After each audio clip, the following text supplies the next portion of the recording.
अस्सलामुअलैकुम, मैं हूं फैसल तारड़। आज 7 नवंबर 2021 है और आज दिन है एतवार का। इस वीडियो के अंदर बहुत सारी खबरें मैंने आपके सामने रखनी है, जिनमें से पहली खबर यह होगी कि इराक के वजीर आजम पर ड्रोन हमला हुआ है। उसके बाद हम बात करेंगे कि कनाडा की अदालत ने खालिस्तान के हक में फैसला दिया है, जो कि हिंदुस्तान पर पहला बड़ा हमला है खालिस्तान बनने के हवाले से। फिर हम बात करेंगे अमरीकी अखबार में जी एक खबर छपी है जिसमें यह दावा किया गया है कि बीजेपी ने भारत का बेड़ा गर्क कर दिया है। इसके अलावा भी बहुत सारी खबरें हैं, मैं वक्त आपका ज़ाया ना करूं। सबसे पहले जी मेरे पास खबर है रॉयटर्स की। Iraqi PM save after drone attack on residents, military says. Iraqi वजीर आजम मुस्तफ़ा अल काज़मी, उनके घर पर जी हमला हुआ है, ड्रोन हमला हुआ है, जिसके नतीजे में उनके फैमिली मेंबर में से 6 लोग जख्मी हुए हैं, जबकि मुस्तफ़ा अल काज़मी इस हमले में महफूज रहे हैं। जरा आप अंदाजा करें कि इस कदर आलमे इस्लाम के अंदर, इस्लामी मुल्कों के अंदर तबाही हो रही है। किसी भी वजीर आजम के घर पर ड्रोन अटैक हो जाना ये कोई छोटी खबर नहीं है। आज किस तरह से इस्लामी मुल्कों को कब्रिस्तान बना दिया गया है।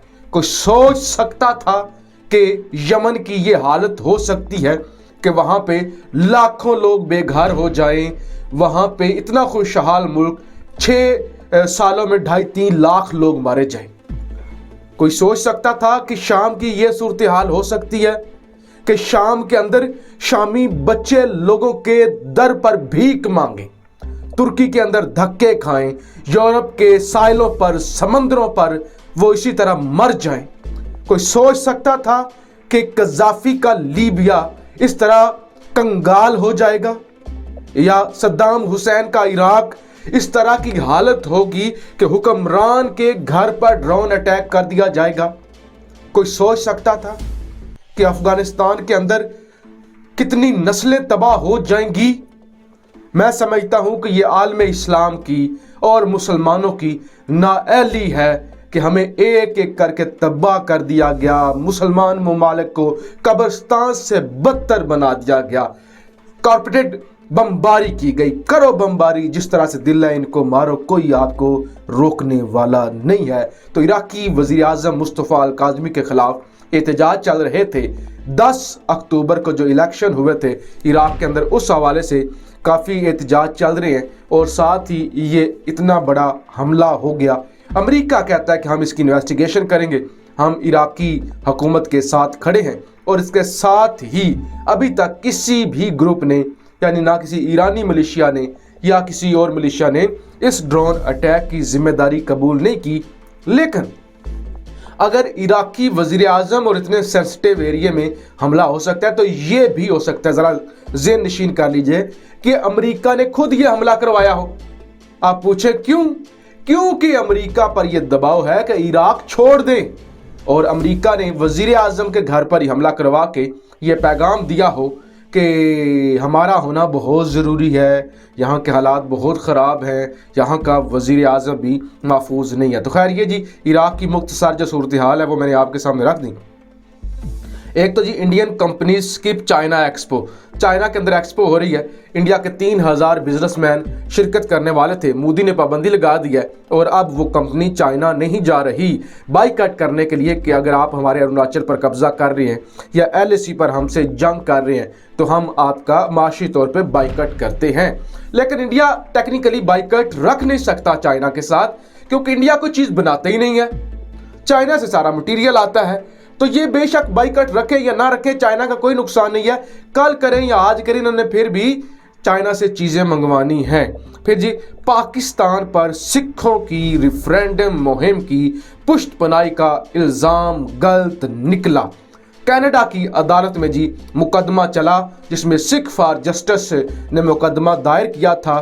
कैनेडियन ब्रॉडकास्टिंग कॉरपोरेशन के सीनियर सहाफ़ी टेरी मिलोस्की, इन्होंने आर्टिकल लिखा था, इल्ज़ाम लगाया था Khalistan a project of Pakistan, इस नाम से उन्होंने एक रिपोर्ट लिखी थी।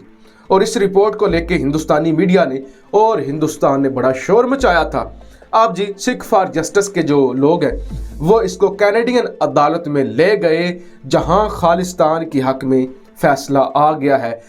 ये वाज़िया हो गया कि पाकिस्तान की कोई अमल दखल नहीं है। हाँ, सिख फॉर जस्टिस या खालिस्तानियों का और पाकिस्तानियों का एजेंडा एक ज़रूर हो सकता है, दोनों की ख्वाहिश एक ज़रूर हो सकती है, लेकिन इसका ये मतलब नहीं कि सिख आज़ादी चाहते ही नहीं। सिखों को कोई मतलब ही नहीं आज़ादी से, सिख तंग ही नहीं हिंदुओं से, सिख तंग ही नहीं हिंदुस्तान से, या सिख तो कुछ नहीं कर रहे, ये तो पाकिस्तान का प्रोजेक्ट है। तो अदालत ने भारी जुर्माना किया है। ये जो सहाफ़ी हैं टेरी मिलोस्की, और हिंदुस्तान के अंदर सफ़े मातम बिछ गई है। हिंदुस्तान का सारा प्रोपेगेंडा तबाह हो गया है। और पहले यूके के अंदर जो था, ये क्या इसको बोलते हैं, रेफरेंडम, वो कामयाब हो गया। मोदी काफ़ी नाराज़ था बोरिस जॉनसन से मुलाकात के वक्त, और अब ये मुकदमा जीत लिया है सिख फॉर जस्टिस ने। तो ये मोदी के लिए सबसे बड़ा झटका। मैंने आपको कहा नहीं कि मनहूस घड़ियां चल रही हैं मोदी के लिए। जाहिर है जब एक मनहूस हुक्मरान आ जाता है तो पूरे मुल्क के अंदर ही यही सूरत हाल होती है। तो अब हर तरफ से जलालत, चाइना से जलालत, कश्मीर में मुजाहिदीन जिस तरह इनकी छतरोल कर रहे हैं वो अलग जलालत, और यहाँ पे अलग जलालत शुरू हो चुकी है। जियो न्यूज़ की जी मेरे पास खबर है, ये मैं आपको पढ़ के सुनाता हूँ।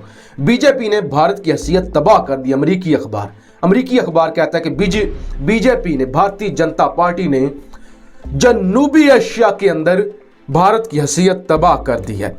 अमरीकी अखबार की रिपोर्ट में कहा गया है कि मोदी सरकार भारत को हिंदू रियासत में तब्दील करने की कोशिश कर रही है। मुस्लिम कम्युनिटी को दीवार से लगाने से भारत का रवायती किरदार कमज़ोर हो गया है।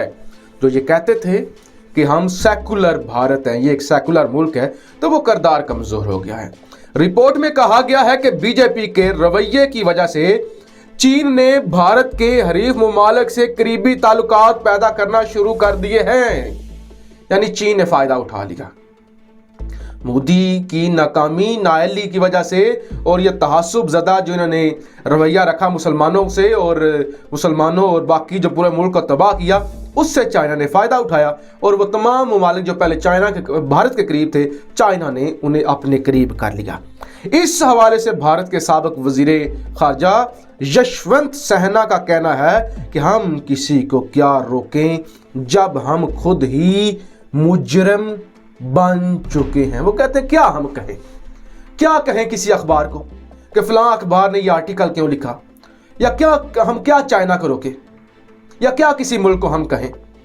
हम तो खुद मुजरिम हैं, हमारे तो अपने हाथ खून से रंगे हुए हैं। हमने तो खुद पूरी दुनिया का अमन तबाह किया है। हमने तो हिंदुस्तान को एक ऐसी जगह पर ले गए हैं जहां पे तबाही है। नफरत का बीज हमने बो दिया है। हमने अपने ही लोगों को मारा है, हमने अपने ही लोगों को गद्दार कहा है, हमने अपने ही मुल्क को खून से रंग दिया है। तो हम और किसी को क्या कह सकते हैं। तो इस वीडियो के अंदर मैंने आपको बता दिया, इंडिया जो है वो चाइना का बाइकआउट कर रहा है। फिर इराकी वजीर आज़म मुस्तफ़ा अल काज़मी के घर पे हमला हो गया, जो कि बहुत ही अफसोसनाक है, और ये भी निशानदेही करता है कि खित्ते के अंदर कितनी बड़ी ग्रेटर गेम शुरू हो चुकी है। और जब मैं अपनी वीडियोस में कहता हूं ना कि भारत तबाह हो रहा है, भारत टूट रहा है, भारत का बेड़ा गर्क हो रहा है, तो कुछ लोग समझते हैं कि मैं बद्दुआ दे रहा हूं, जैसे पता नहीं मुझे बड़ा तहासुब है, इंडिया से बड़ा मुझे हसद है, या इंडिया ने मेरा बड़ा नुकसान किया हुआ है तो मैं उनके खिलाफ बोलता हूं। देखिए चीज़ें आपके सामने आ रही हैं ना, पूरी दुनिया ये कह रही है। तो ये मैं कोई बद्दुआ या नहीं देता, ना मुझे कोई बद्दुआ देने का हक है। मैं आपके सामने सूरत हाल रखता हूं कि मुझे एक्चुअल में बगैर किसी बुग़्ज़ के, बगैर किसी दुश्मनी के, बगैर किसी नफरत के हिंदुस्तान टूटता हुआ नजर आता है। जब मैं सूरत हाल देखता हूं हिंदुस्तान के अंदरूनी, तो मुझे पता चलता है कि यह बहुत जल्द टूट जाएगा। ऐसी रियासतें अपने पैरों पर कभी खड़ी नहीं हो सकती। ऐसे इंतहा पसंद सोच मुल्कों को डबो दिया करती है। जब आप मुल्क में इत्तेफाक, भाईचारा, हिंदू, मुस्लिम, सिख, क्रिश्चियन सारे को जोड़ने के बजाय तोड़ना आपकी सियासत बन जाए तो आप मुल्कों को तबाह कर देते हैं। आप कुछ भी अचीव नहीं करते बजाय अपने पर्सनल फायदे के। और फिर एक ऐसे बंदे को मुल्क दे दिया गया है जिसके पल्ले कख भी नहीं है, ना बीवी है, ना बच्चा है, ना घर है, ना बार है। चाहे वो बेचता था, पूरा मुल्क तबाह हो जाए, उसके बाप का क्या गया है, उसके बच्चों का कौन सा फ्यूचर तबाह हो जाएगा। लिहाजा उसे कोई फर्क नहीं पड़ता। आप बहुत ही फेमस मिसाल सुनते हैं कि बंदर के हाथ में माचिस लग जाना। बस बंदर के हाथ में माचिस लग चुकी है और वो पूरा हिंदुस्तान जलाने जा रहा है। और जब हिंदुस्तान के ऐसे हालात होते हैं, खुशी नहीं होती, अफसोस होता है। फिर भी पड़ोसी मुल्क है। अपनी राय का इजहार जरूर कीजिएगा। पाकिस्तान जिंदाबाद।